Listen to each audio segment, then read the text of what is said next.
Found out what I was doing wrong. It was a simple error. Effectively, I wasn't choosing a different name. So when I told it to start over again, it would start again, but it would be on the same name, which in this case was number. I needed to change something out here in this area, not just on the inside. In fact, changing that really didn't matter too much. It needed to be different so that the count wouldn't go above 10. But if I didn't do that, then all the computer would see would be the number 1 again. Whatever I named it, it would still wind up being the number 1. Because these are like a little empty box, and I keep throwing ones inside the box, so that's all it reads is a 1, so to speak. Well, that's exactly what it is. It's the point of saying it. But number, if I had changed this at all between these three, it would have been fine. So I'll do that. First, I'll show the error again. That way this can kind of stand on its own without having to see it first too much. I'll make them all the same number. I already know that it's not just copying because I've already tried that, tested it. This is exactly where I left off on that one. 16. I could have made it 21 or 22, but I'll do the whole thing.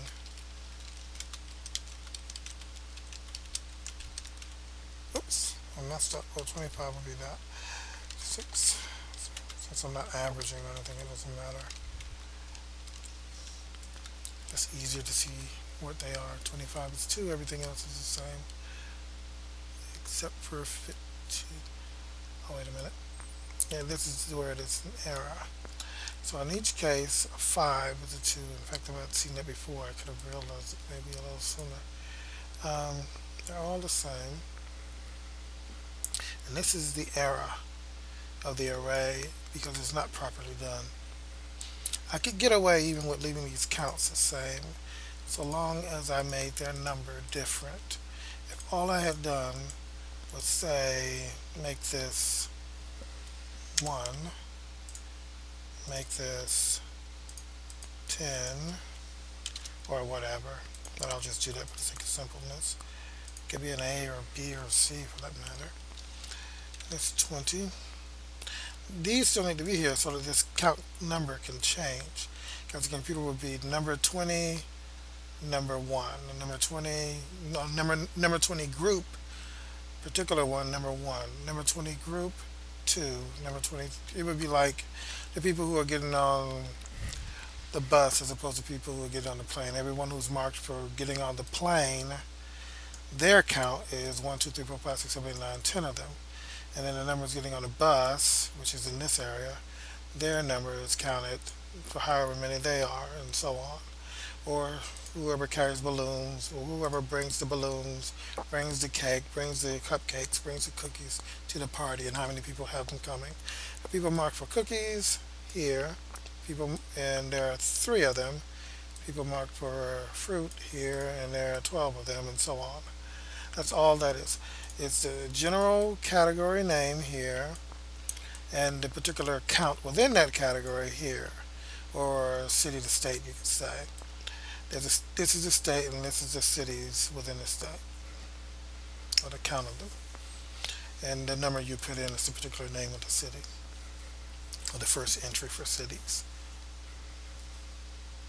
That's how it works. So what I was doing was effectively saying cities again and again and again.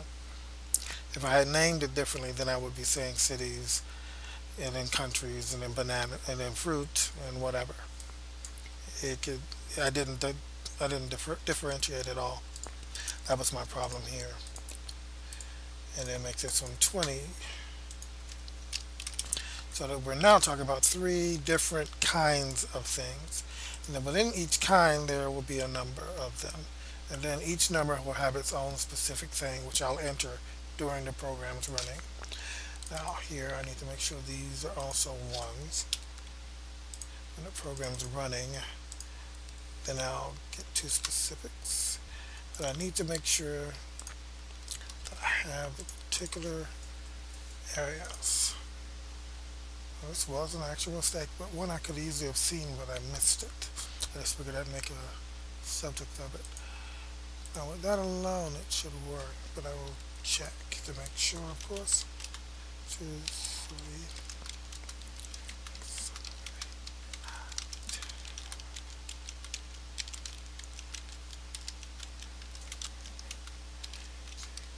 Again, I've already checked and I know that it's not just mimicking the entry number, which could be a problem with only using these. Which is why I would make the number 10 times as much or something for the sake of checking both things. Now 1, 2, 3, 4, 5, 12, all the way up to 30. So that was my error. I didn't tell it what I was looking for. Anything different. It would do the first one right, yes, no problems. But then when it would do the second one, it would override the first one because as far as it was concerned, it was the same subject and just the same numbers being done again in that subject. Be like if these were the math courses and how many students are in it. And then what you enter is the particular name of the student. But then instead of saying algebra, science for the next one, you would do math all over again, and it would just override what was there before, and then it would override what was there before, which is why the last one was always proper, because it was not overridden, and that's the only reason. So, that's the answer to that. If you're having a similar problem, then that's what it is. Again, for the sake of any doubting, I will check and see that these are not the same number being done, just repeating itself like whatever it's using to say number entry number 10, it's just getting placed there. It is not.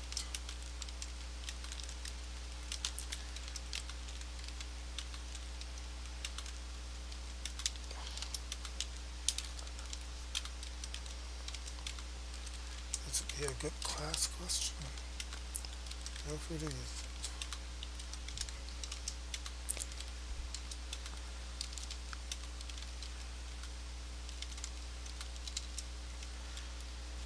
See, they're all 10s. So it wasn't just copying the X. If I had been doing that, then the output would have looked something like this. X would be, number entry for X was X. It would say X there instead, and that would make it look the same. And there was no reason for me to make this as complicated as I did. I could easily have just made it number 1 equals A. I would have been able to get away with that, so long as they were different. I could even have called this 1s, and so on. Or even A,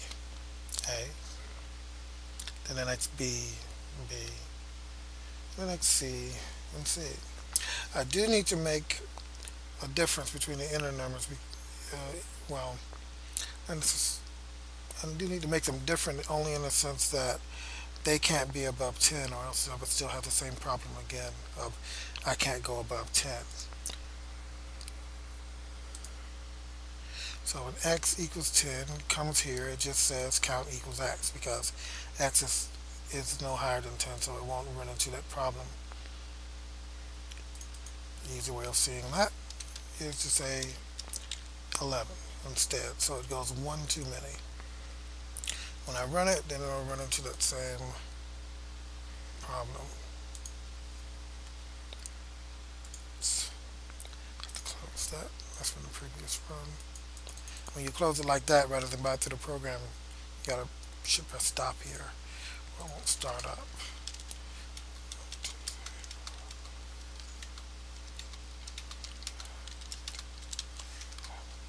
And 11 is out of bounds of number range. It won't go above 10.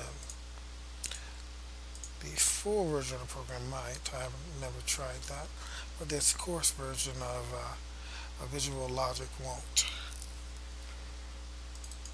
Which is why I have to keep doing it in steps like this. And there are some assignments that will tell you have to go above 10. Well, this is what you do when you run into those. Or they found a simpler way. This could have been a lot easier.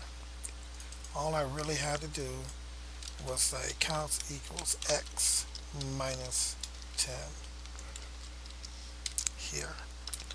And that would have taken care of that. And here, x minus 20.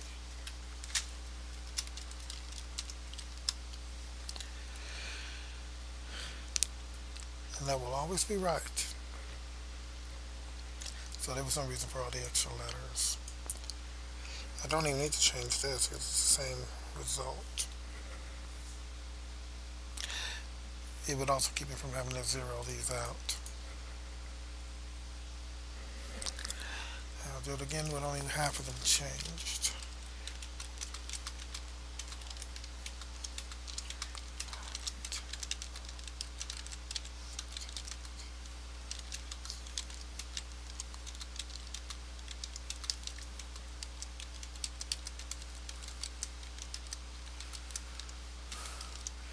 That's because no matter what steps they take, they wind up in the same spot.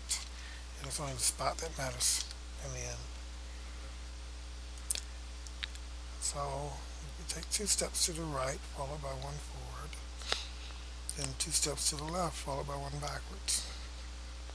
You wind up in the same spot you would have been at, just stood still.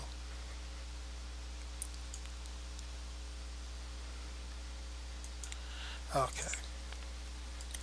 Well, that is that. So if you run into that problem, this is how you work around it. Thank you.